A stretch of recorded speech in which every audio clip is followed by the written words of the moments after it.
Hi hello guys, welcome back to our channel. ரொம்ப நாள் ஆச்சு உங்களை பார்த்து. ஸோ இன்னைக்கு நம்ம என்ன பண்ணுறோம் பார்த்தீங்கன்னா, நம்ம சேனல்லே போடாத ஒரு புதிய கண்டென்ட் தான் நம்ம போட்டிருக்கோம். ஸோ எல்லாம் இப்போ இந்த காலத்தில் பார்த்தீங்கன்னா எல்லாத்துக்குமே கிட் வந்துச்சு. ஸோ ஃபுட்டுக்காக ஒரு கிட் வந்திருக்கு. என்னென்னு பார்த்தீங்கன்னா பானிபூரி கிட் தான். பானிபூரி என்னென்னா வித்தியாசம் வச்சு. ஸோ பானிபூரி மாதிரி கரெக்டாக வருமா? ஏன்னா எங்கள் வீட்டில் பானிபூரி செய்ய சொன்னால் அரை மணி நேரம் செஞ்சு கடைசியில் பூரியாகவே செஞ்சு கொடுத்துருவாங்க. அது பானிபூரியா என்னன்னு நம்மளுக்கே தெரியாது. ஸோ இது வந்து பார்த்தீங்கன்னா பானிபூரி மாதிரியே செய்ய முடியும்.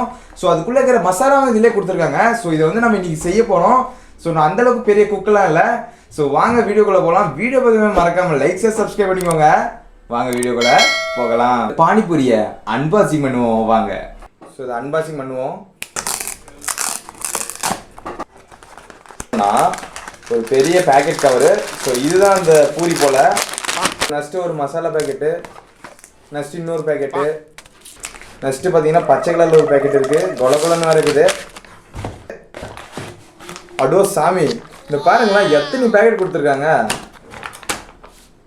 1 2 3. இது ஒரு அந்த பூரி. ஸோ வாங்க நம்ம கிச்சன் செட்டை வச்சிருவோம்.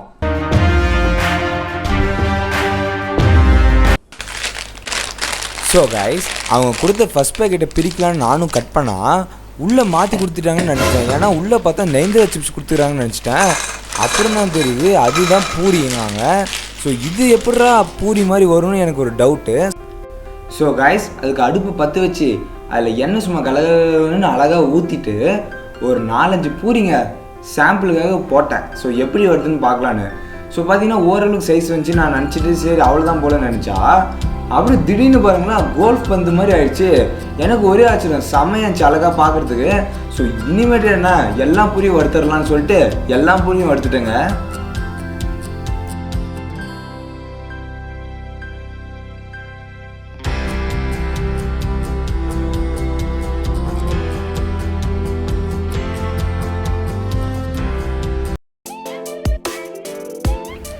ஸோ கைஸ், இதில் நம்ம எக்ஸ்ட்ராவாக பண்ண வேண்டியதுன்னா அந்த உருளைக்கிழங்கு மட்டும் குக்கரில் போட்டு ஒரு 5 நிமிஷம் வேக வச்சுக்கோங்க.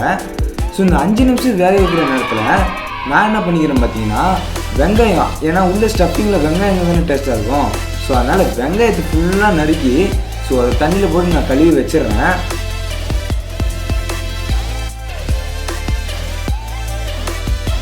ஸோ 5 நிமிஷம் கழித்து பார்த்தா நல்லா குக்கரில் புஷ்ஷுன்னு காற்று வச்சு சரி சூப்பராக ரெடி ஆகிடுச்சு. ஓப்பன் பண்ணால் செம சூடுங்க.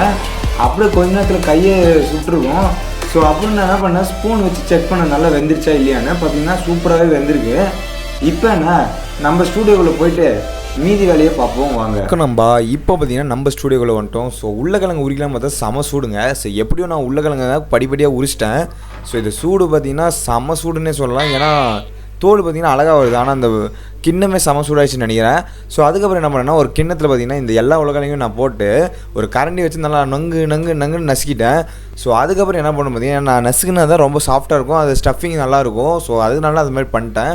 ஸோ இதுக்கப்புறம் என்ன பண்ணணும் பார்த்தீங்கன்னா நம்மக்கிட்ட இருக்கிற வெங்காயத்தை இதில் கொட்டிட்டு சும்மா சூப்பராக பசையணும். ஸோ வெங்காயம் இருக்குது பார்த்தீங்களா, இதுதான் வெங்காயம். ஸோ நிறைய பேருக்கு தெரியும்னு நினைக்கிறேன். இதெல்லாம் ஒரு காலத்தில் செம ரேட்டு போச்சு. ஸோ இதுதான் வெங்காயம். ஸோ என்ன பண்ணணும் பார்த்தீங்கன்னா அவங்க கொடுத்துருக்க ஒரு மசாலா பாக்கெட் இதில் கலந்துக்கணும். ஸோ கலந்துட்டு நல்லா நம்மளுக்கு எந்த அளவுக்கு ஒரு கன்சிஸ்டன்சி வேணுமோ அந்தளவுக்கு நம்ம போட்டு கையில் பசைஞ்சிக்கலாம். ஸோ இது எனக்கு ஒரு சாட்டிஸ்ஃபிகேஷன் கொடுத்துச்சு அந்த பசையும் போது. இப்போ பார்த்தீங்கன்னா நம்ம ஒரு குண்டா எடுத்துருக்கோம். ஸோ இந்த குண்டாவில் பார்த்தீங்கன்னா 500 ml வாட்டர் எடுத்துக்கிறேன். ஸோ ஏன்னா அவங்க கொடுத்துருக்க இன்ஸ்ட்ரக்ஷன் மட்டும் நான் எடுத்துருக்கேன். ஸோ இதில் பார்த்தீங்கன்னா மின்ட் சட்னின்னு சொல்லிட்டு அவங்க கொடுத்துருந்தாங்க. ஸோ இதில் வந்து பார்த்தீங்கன்னா ஒரு மின்ட் பேஸ்ட்டுக்கு வந்து 250. ஸோ அதனால் நான் 2 எடுத்துருக்கனால 500 ml போட்டேன். ஸோ இது வந்து பார்த்தீங்கன்னா ஃப்ளேவர் ரொம்ப ஸ்ட்ராங்காக இருந்துச்சு. ஸோ என் மூஞ்ச பார்த்தாலே உங்களே தெரியும் அது அதோட ஸ்மெல் எவ்வளோ வந்திருக்குன்னு. ஸோ இது ஒரு மேஜிக் மாதிரி இருந்துச்சு. ஏன்னா இவ்வளோ கலந்துட்டு கடைசியில் கரண்டி வச்சு கலக்கிறேன், அழகாக அந்த பானி தண்ணி மாதிரி வந்துச்சுங்க. வேறு லெவலில் இருந்துச்சு. சரி இன்றைக்கி பானிபூரி வெறித்தனமாக சாப்பிட போகிறோம்னு சொல்லிட்டு எல்லாத்தையும் கலந்து வச்சுட்டேன். இப்போ பார்த்தீங்கன்னா நம்ம பானிபூரி வந்து வேறு லெவலில் ரெடி பண்ணிட்டோம். ஸோ இது 10 நிமிஷத்தில் செய்வாங்கன்னு சொல்லிட்டு கடைசியில் 2 மணி நேரம் வேலை ஆயிடுச்சு செய்யறதுக்கு, எல்லாம் அந்த ஸ்டஃபிங்லாம் பண்ணுறதுக்கு. ஸோ இன்னும் வேலை இருக்குது. பார்த்தீங்கன்னா இது எல்லாத்தையும் உள்ளே போட்டு தான் நம்ம சாப்பிட முடியும். ஸோ அதெல்லாம் நீங்கள் டைம் லாப்ஸில் பாருங்கள் வாங்க. Start music.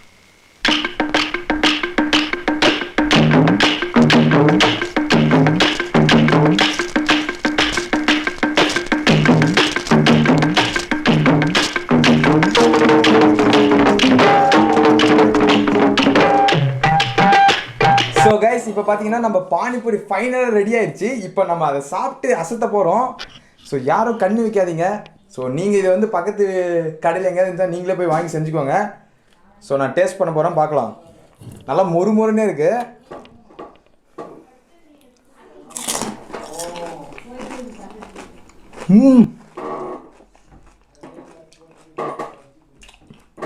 செம்ம டேஸ்ட்டு. நல்லா முறுமுறுன்னு இனிப்பு இருக்குது, புளிப்பு இருக்குது, காரம் இருக்குது, எல்லாமே இருக்குங்க. அறுசுவையும் கலந்துருக்கு. செம்ம டேஸ்ட்டாக இருக்குது.